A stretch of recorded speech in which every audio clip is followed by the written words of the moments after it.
હવે જો હું બોલિવૂડની ફિલ્મોના રિવ્યૂ નથી કરતો અને મોસ્ટ ઓફ ધ ટાઈમ મારી ચેનલ ઉપર ગુજરાતી ફિલ્મોના રિવ્યૂ કરું છું અને મોસ્ટ ઓફ ધ ટાઈમ ખાલી ગુજરાતી ફિલ્મો થિયેટરમાં જોવા જાઉં છું અને એવી જ એક ગુજરાતી ફિલ્મનું રિવ્યૂ કરવા માટે હું એક ફિલ્મ જોવા જઈ રહ્યો હતો અને મેં જોયું કે થિયેટરમાં બહુ જ ભીડ છે જે બહુ જ અનયુઝ્યુઅલ હતું કારણ કે usually most of the time આટલી બધી પબ્લિક ત્યાં હોતી નથી પણ મેં કીધું હશે હવે કંઈક નવી પોપ્યુલર મૂવી રિલીઝ થઈ હશે એટલે આટલું બધું પબ્લિક આવ્યું છે એટલે મેં બહુ ધ્યાન ના દીધું અને પછી હું મારું બેગ જમા કરાવવા એક કાઉન્ટરે પહોંચ્યો અને આઈ વોઝ શોક્ડ. ત્યાં બેગ મૂકવાની પણ જગ્યા નથી, લિટરલી બેગોના ઢગલા, જેનો મતલબ થિયેટરની બહાર ઊભેલી આ ઓડિયન્સ તો ખરી પણ એની સિવાય પણ એક બહુ બધી મોટી ઓડિયન્સ છે જે થિયેટરની અંદર ઓલરેડી છે, which means lots of people, બહુ બધા લોકો. અને બોસ, આટલું બધું પબ્લિક તમે ત્યારે જુઓ જ્યારે એક બહુ જ મોટી પિક્ચર, લાસ્ટ ટાઈમ મેં છાવા જ્યારે ફિલ્મ રિલીઝ થઈ હતી ત્યારે મેં આટલું બધું પબ્લિક જોયું હતું. ત્યારે પણ એવી સિચ્યુએશન થઈ હતી કે ભાઈ બેગ મૂકવાની જગ્યા નથી અને બહાર લાઈન કરીને બેગ મૂકવા પડ્યા હતા. તો મેં કીધું કોકને પૂછું. ત્યાં એક ભાઈ ઊભા હતા અને મેં એમને પૂછ્યું. મેં કીધું શું કંઈ નવી રાજામૌલીની પિક્ચર આવી છે કે પછી નવી અવેન્જર આવી છે? તો કે ના, એક નવો ખતરનાક વાયરસ આવ્યો છે થિયેટરમાં જે 15થી લઈને 25 વર્ષના નિબ્બા નિબ્બીઓમાં ફેલાઈ રહ્યો છે. I said what? મને ના સમજાણું કંઈ. અને પછી મને એમને હમી રીતે એક્સપ્લેન કર્યું કે ભાઈ સૈયારા નામની એક હિન્દી પિક્ચર રિલીઝ થઈ છે જેની પાછળ કોલેજના નવા જવાનિયાઓ ગાંડા થઈ રહ્યા છે. એન્ડ ધેન મને લાઇટ થઈ કે ઓ અચ્છા, તો આ કોલેજમાંથી ઉડીને આવેલા પ્રેમી પંખીડાઓ, પ્રેમમાં ઘવાયેલા પંખીડાઓ અને પ્રેમના તરસ્યા પંખીડાઓની ભીડ છે. એનીવે પછી મારી ગુજરાતી ફિલ્મ જોવા જવાનું મોડું થતું એટલે હું પછી ત્યાંથી નીકળી ગયો અને ઘરે આવ્યા પછી એ ભીડના લીધે મારા મગજમાં એ ફિલ્મના વિચારો આવવા માંડ્યા કે એવું તો શું છે વળી ફિલ્મમાં કે આટલી બધી પબ્લિક ત્યાં ફિલ્મને જોવા આવી છે, આઈ મીન કંઈક તો હશે ને ફિલ્મમાં. એટલે પછી મારા મનની અંદર ફિલ્મને લઈને જે ક્યુરિયોસિટી હતી એ વધી. એટલે મેં પછી થોડીક રિસર્ચ કરી, અમુક લોકો જે ફિલ્મને જોઈને આવ્યા હતા એમના થોડાક પ્રતિસાદ લીધા, અમુક રિવ્યૂ જોયા અને અમુક રીલું જોઈ જે મેં તમને વિડીયોની શરૂઆતમાં બતાવી ને એવી. અને ભાઈ એટલું જ નહીં, અમુક એવા લોકો જે ક્યારેય ફિલ્મો જોવા નથી જતા અને ભાગ્યે જ જ્યારે SS રાજામૌલીની કે કંઈક છાવા જેવી ફિલ્મો રિલીઝ થઈ હોય ત્યારે જ ફિલ્મો જોવા જાય છે, એવા અમુક રેરલી થિયેટર જવાવાળા લોકોની મેં આ ફિલ્મ ઉપરની ઇન્સ્ટાગ્રામની સ્ટોરીઓ જોઈ કે ભાઈ અમે આ ફિલ્મને જોવા જયા છીએ. એનો મતલબ જ્યારે આ લોકો જે ક્યારેય ફિલ્મો જોવા જતા જ નથી અને ભાગ્યે જ એક બહુ જ મોટી ફિલ્મ ઉપર જ ફિલ્મ જોવા જાય છે અને જ્યારે એ લોકો ફિલ્મને જોવા જાય અને જ્યારે તમે એમની ફિલ્મની સ્ટોરીઓ જુઓ ઇન્સ્ટાગ્રામ ઉપર, પછી તમારે સમજી જવું પડે કે આ જે ફિલ્મ રહી એ એક ફિનોમિના છે and it's big event in Indian pop culture. અને ભાઈ રિવ્યુઅરને એ બધા તો ઠીક છે, તો ખાલી ફિલ્મને ખાલી સારી જ કહી રહ્યા છે, પણ પબ્લિક બધું ગાંડું થઈ રહ્યું છે. પબ્લિક તો કે ભાઈ આ તો માસ્ટરપીસ છે અને આવી તો ફિલ્મ રિલીઝ થઈ અને શું મજા આવી જાય ને આન તેન, એકદમ જોરદાર પિક્ચર અને ભાઈ હું હા કરી નાખી છે. એટલે પછી મેં કીધું યાર આ તો હવે જોવું પડશે. તો મેં આ હાઇપની આડમાં જોઈ આ ફિલ્મ જેનું નામ છે સૈયારા, જેને લોકો ભારતમાં ફેલાઈ રહેલો એક નવો વાયરસ કહી રહ્યા છે. અને ફિલ્મ જોયા પછી જો હું મારી એક ઓનેસ્ટ ફિલિંગ કહું તો I did not like the film. It was a big disappointment. It was a garbage which people calling it a masterpiece. I mean, fuck being a masterpiece. This film is not even close to masterpiece. અને ભાઈ જો કોઈને film ગમી હોય તો હું તમારા ટેસ્ટને જજ નથી કરી રહ્યો. હું એવું નથી કરી રહ્યો કે ભાઈ તમે જોઈ અને તમને ગમી તો તમે ખરાબ લોકો, એવું કંઈ નથી કહી રહ્યો હું.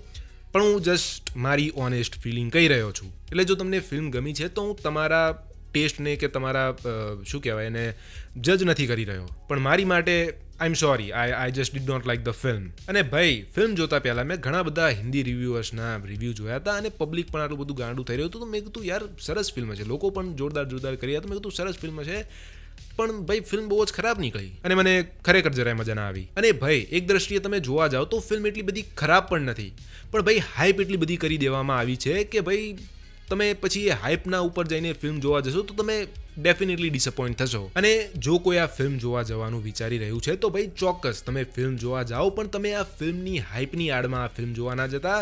નકર તમે મારી જેમ ડિસઅપોઇન્ટ થશો. અને પ્લસ જો તમે જાઓ તો તમારી એક્સપેક્ટેશન તમે બહુ જ લો રાખજો, કારણ કે એટલું બધું પણ કંઈ ખાસ છે નહીં, બસ અમથી હુવા થઈ રહી છે, એ પણ એ પેલા ઘવાયેલા પંખીડાઓના કારણે. એનીવે, ફિલ્મના રિવ્યૂની વાત કરીએ તો મોસ્ટ ઓફ જેટલા મેં આ ફિલ્મના રિવ્યૂ જોયા, લોકો ફિલ્મને સારી કહી રહ્યા છે, પણ બીઇંગ રિયલી ઓનેસ્ટ મને ફિલ્મમાં સહેજે મજા ના આવી. મને પર્સનલી ફિલ્મ જોતા એવું ફીલ થયું કે ફિલ્મને લિટરલી 2017-18ના જે છપરી ટિકટોકરો હતા એમને લખી છે.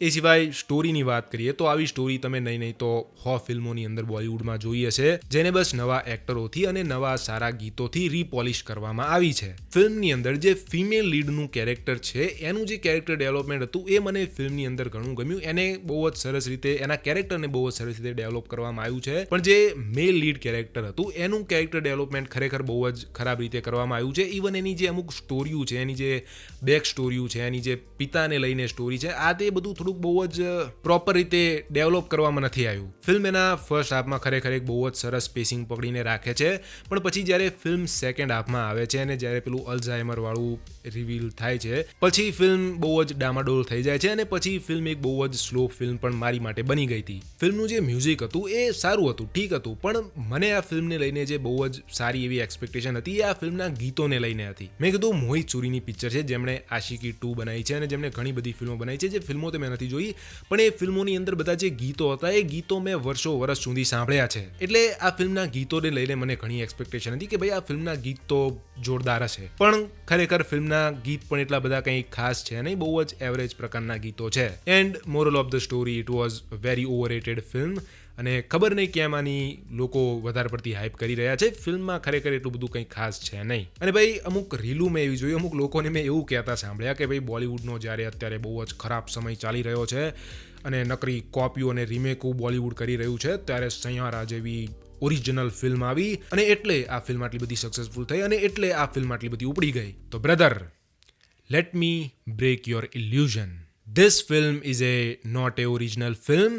This film is a rip-off of 2004's South Korean film A Moment to Remember, જે મેં તો પર્સનલી નથી જોઈ એટલે એનું હું કમ્પેરિઝન આ ફિલ્મ સાથે નહીં કરી શકું, પણ that's what they are saying. તમે કોઈ જોયું હોય તો તમે કોમેન્ટ સેક્શનમાં કમ્પેરિઝન જરૂર કરી દેજો, પણ મેં એ ફિલ્મ નથી જોઈ. અને ભાઈ જો ફિલ્મ કોપી હોય, રિમેક હોય તો એનાથી કશો જ વાંધો નથી. there is nothing wrong about it. અને અમુક લોકો સરપ્રાઇઝ છે કે વોટ, આ ફિલ્મ પણ કોપી નીકળી, પણ હું સરપ્રાઇઝ નથી. ખબર છે કેમ? કારણ કે આ મોહિત સૂરીની ફિલ્મ છે and Mohit Suri loves Korean cinema. આ પહેલી વખત નથી જ્યારે એ આવું કંઈ કરી રહ્યા હોય. આની પહેલા પણ એમને જે ઘણી બધી ફિલ્મો બનાવી છે એમાં પણ એમને સાઉથ કોરિયન ફિલ્મોની જ કોપી કરી છે. Ek Tha villain was a rip-off of I saw the devil. Awarapan film remake હતી અ બીટર સ્વીટ લાઈફની. બાય ધ વે એ ફિલ્મ એ જ ડાયરેક્ટરે બનાવી હતી જેને આઈ સો ધ ડેવિલ બનાવી હતી. એ સિવાય કદાચ મલંગ ફિલ્મ જે હતી એ કદાચ ચેઝર ફિલ્મની રિમેક હતી, આઈ ડોન્ટ નો એક્ઝેક્ટલી.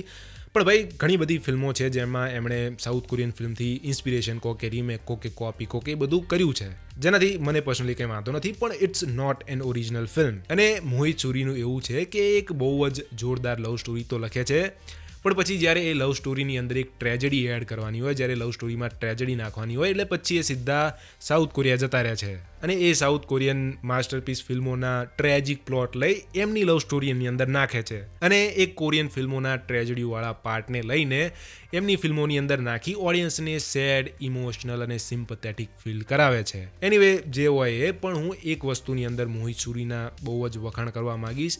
એ છે કે એમને એ ખબર છે કે એમની ઓડિયન્સ શું જોવા માંગે છે અને એ એમની એ ઓડિયન્સને જાણી અને એ એમની ઓડિયન્સને રિસ્પેક્ટ કરીને એ એમની માટે એ બનાવે છે જે એમને જોવું છે અને બહુ જ સરસ રીતે બનાવે છે. અને ભલે મારી જેવો કોઈ ક્રિટિક કશું ફીલ કરે ના કરે, એ જે એમની એ ઓડિયન્સ છે એ ઓડિયન્સને ડેફિનેટલી કંઈક ફીલ કરાવવામાં સક્સેસફુલ તો થાય છે, એટલે જ આટલા બધા લોકો આ ફિલ્મ સાથે કનેક્ટ થઈ રહ્યા છે. હું આ ફિલ્મને દઈશ 4.5 આઉટ ઓફ 10. અને પ્લસ જતા હું એ પણ કહેવા માંગીશ કે બોલિવૂડની હાલત એટલી બધી ખરાબ છે કે આવી એક બહુ જ એવરેજ પ્રકારની ફિલ્મો પણ જો આવે છે તો લોકોને લાગે છે કે યાર બહુ જ જોરદાર ફિલ્મ આવી. એનીવે ગાઈઝ, આ તો મારો પર્સનલ ઓપિનિયન.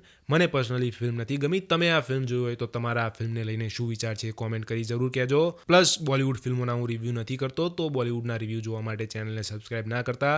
પણ ગુજરાતી ફિલ્મોના જો તમને રિવ્યૂ જોવા ગમતા હોય તો ગુજરાતી ફિલ્મોના રિવ્યૂ જોવા માટે ચેનલ સબસ્ક્રાઇબ જરૂર કરજો. હા, હિન્દી ફિલ્મોના હું રિવ્યૂ જરૂર કરું છું, પણ એ ત્યારે જ્યારે ફિલ્મની બહુ જ હાઇપ હોય, જ્યારે જેમ કે હાલ સૈયારાની હતી અને છેલ્લી વખતે જ્યારે છાવાની હતી, એ રીતની જ્યારે ફિલ્મ બહુ જ હાઇપમાં હોય ત્યારે હું ફિલ્મના રિવ્યૂ કરું છું. કારણ કે પછી જો બાકી કોઈ ફિલ્મનો હું રિવ્યૂ કરવાની ટ્રાય કરું છું તો એમાં બહુ જ પરાણે 50 જેવા વ્યૂ આવે છે, પરાણે મારા વ્યૂઝ 100 સુધી પહોંચે છે, જે મારી ચેનલની ગ્રોથને રોકે છે. એટલે પછી હું એ ફિલ્મના રિવ્યૂ નથી કરતો. તો બેસિકલી મારી માટે વર્થ ઇટ નથી, એટલે હું બોલિવૂડ ફિલ્મોના રિવ્યૂ નથી કરતો. અને ભાઈ હજુ એક વસ્તુ કહેવાની રહી ગઈ કે આ ફિલ્મ પાછળ જે બધા લોકો રીલુમાં ધતિંગ કરી રહ્યા છે, એ જોઈને હું કહી શકું છું કે વી આર ડૂમ્ડ.